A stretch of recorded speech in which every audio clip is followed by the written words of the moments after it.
Thanks for tuning in to Red Belt Radio. The following episode is scheduled for one fall. I'm Jason, and this show is dedicated to World Wonder Ring Stardom.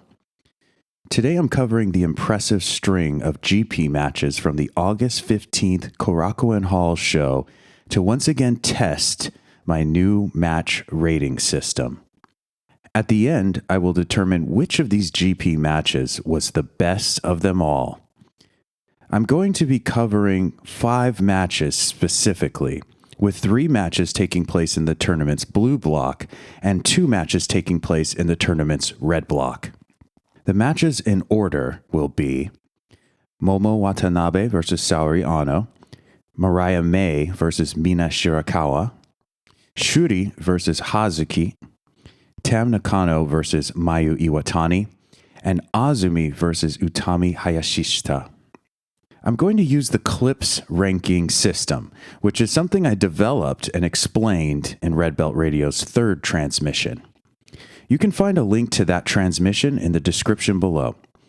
To briefly recap, the Clips ranking system has 5 elements, which are used to generate an overall score for the match.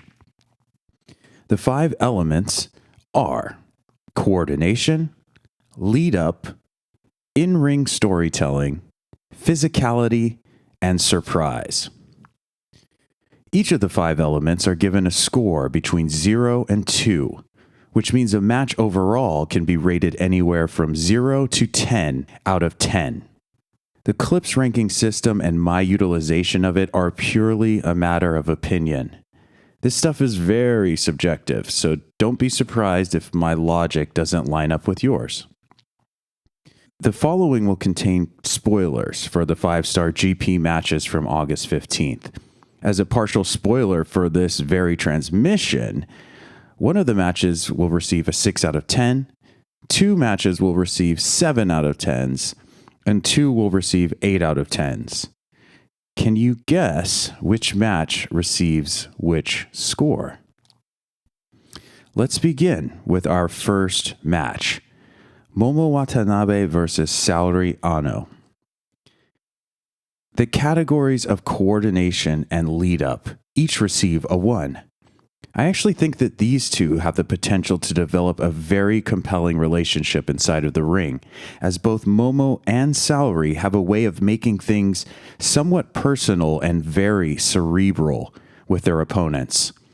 That development has yet to fully take place, however, and for now, the chemistry and build-up between them is still a work in progress. In-ring storytelling also receives a 1. Momo's matches in this GP have traveled a largely similar trajectory, and though I like what both women were doing in this match, nothing drama-wise propelled this into the stratosphere. Physicality is where things ramped up, receiving a 2. I based this score highly off of Momo's kicks, also the wiping out of the venue's chairs, and of course the use of Momo's baseball bat. Surprise also received a 2, as the entire match itself was based upon surprise. Momo's ambush of Saori as she entered the room served as our very first of those surprises, and the trend of unsettling our expectations progressed from there. The best of the surprise-laden sequences occurred when firstly the ref was knocked down, then Saori was walloped with the baseball bat, only for her to immediately get up, enraged, and then Momo uses the bat again, only for Saori to catch it and wind up for a swing of her own against Momo, only for her to stop mid-swing, refusing to stoop to Momo's level, at which point Saori slapped Momo for having used the bat at all and proceeded to suplex her onto the bat.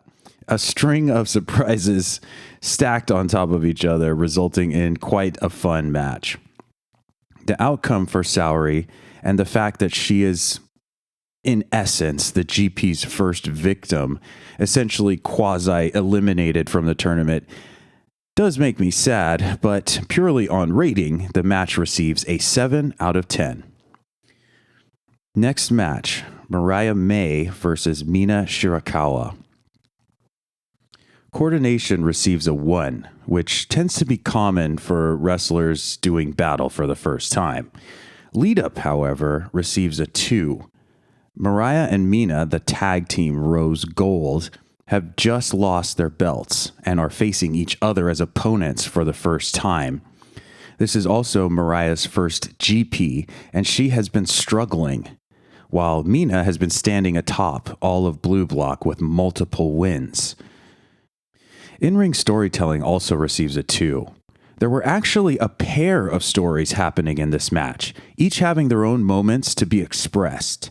The first was the story of Mariah as the underdog. This was showcased via Mina's role as the more experienced faction leader who didn't quite respect or fear what Mariah was attempting at first. We even saw Mina slightly mocking Mariah in the ring by adopting her mannerisms.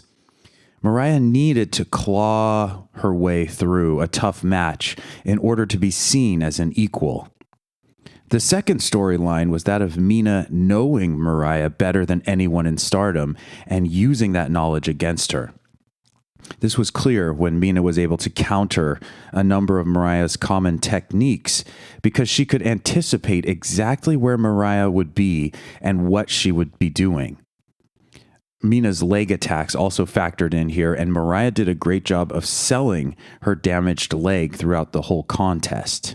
Physicality and surprise both received a 1, as Mariah displayed superior strength a couple of times, but the match didn't go to too many superhuman or unexpected places. A nice story from these two. This match also receives a 7 out of 10. Next match. Shuri versus Hazuki.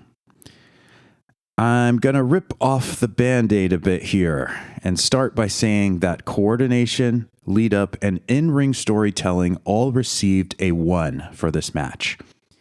There is no doubt that if Shuri and Hazuki were to meet in a meaningful context on a pay-per-view, they would absolutely dial in the coordination and dial in the in-ring storytelling and bring things to a superb level.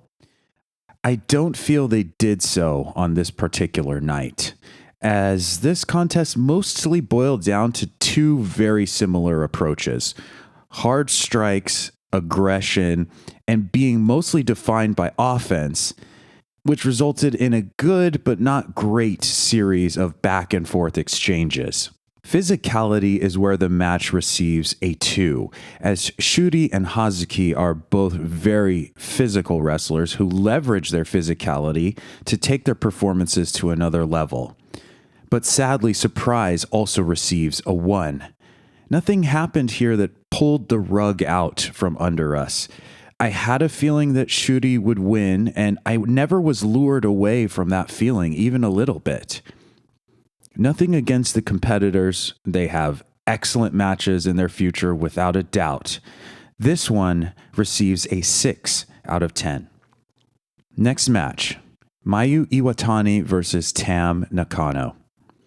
Coordination receives a 1, as the match had a slightly clunky start and took a while for the two to lock things in, which can happen when a match needs to expend its entire time limit. That being said, Lead Up receives a 2. These are arguably the two most important champions in Stardom right now, with a shared history and strong standings in Red Block currently. There's also Tam's ongoing quest to beat or surpass Mayu one day. What more do you want? In-ring storytelling also receives a 2. This was a showcase of two veterans trying to find the right tactics to put the other away. As the time remaining in the match began to dwindle, the contest only became more intense, leading to a perfectly timed Twilight Dream, which slammed Mayu onto the mat at the exact moment that the bell rang. From there, the wrestlers continued to play up the story. The match was over, but Tam has realized that she's gotten closer than ever to beating Mayu and performed the mixed emotions of knowing she could have won while at the same time knowing that she fell short. She ultimately placed her red belt on top of Mayu's IWGP belt, as if to say, I am the greater of the champions now. Physicality also receives a 2. The suplexes really stand out, and it felt like there were almost too many to count, with Tam delivering a chain of 3 suplexes to Mayu in a row at one point. These two did not hold back from making the match feel very hard hitting, and the crowd's response to those bumps was quite pronounced. Surprise, however, receives a 1, as I think most people could sense this match was going to a draw, and as strong as the match was, it had foregone conclusion written all over it. Awesome stuff. This match receives an 8 out of 10 overall. Last match, Azumi versus Utami Hayashishita. This whole contest was a thing of beauty. Coordination receives a 2. Azumi has, for the most part, 2 types of opponents: those who can nearly match her speed and those who can complement her speedy style. Utami was a phenomenal dance partner, complementing Azumi's blitzes with timing, counters, and powerhouse strikes. The execution of Azumi's front flip pile driver thing multiple times over was so cool. Please find more reasons for these two to wrestle each other in the future. Lead Up also receives a 2. Queen's Quest is in the running for the best faction storylines of the year, and Utami has been a standout character going into this GP. Leading up to this match, she was riding high in Blue Block, while Azumi had been eating losses. Azumi's tournament is on the line, and this match is already very exciting just on paper. In-ring storytelling receives a 1. Not because of the wrestlers, but because of the match duration. Barely clearing 10 minutes, the match lacked one crucial element, which was just a couple of minutes to let things settle, breathe, and ramp back up. Everything that Azumi and Utami put together in this match was beautiful, but I think we could have used those extra 2 or 3 minutes simply to embellish some of those things. Physicality receives a 2, which is to be expected in an Azumi match. I've seen this particular match multiple times, and I still audibly react to some of the big moments. Utami sends Azumi flying, Azumi sends herself flying. This was warfare. Surprise receives a 1, but it's pretty close. My issue was, again, I think the match could have used just a little more runtime to really sell the idea that Utami was going to win this thing. She found herself trying to subdue Azumi's whirlwind approach for most of the battle, and I think maybe they could have spent more time reversing the roles somehow. This match receives overall an 8 out of 10, but it really is right on the line and could easily be scored 9 out of 10 with slightly different logic. It is a stronger 8 out of 10 than the Tam and Mayu match, and it's just so impressive to the point of being the best GP match out of this list. Placing it as the main event and letting Azumi close the show was a great decision, which is the last thing I want to say about this Korakuen Hall show. It was awesome seeing the packed crowd getting behind certain performers, and then seeing the reaction of the performers and their happiness to be so strongly supported. I hope that continues in many other venues. The Clips ranking system is still a work in progress, but I find it kind of fun to use. Bravo to everyone involved in the GP for delivering these entertaining matches so far. If you found this transmission valuable, please give it a like, subscribe to the channel, or leave a comment to let me know what you think. Thanks for listening to Red Belt Radio.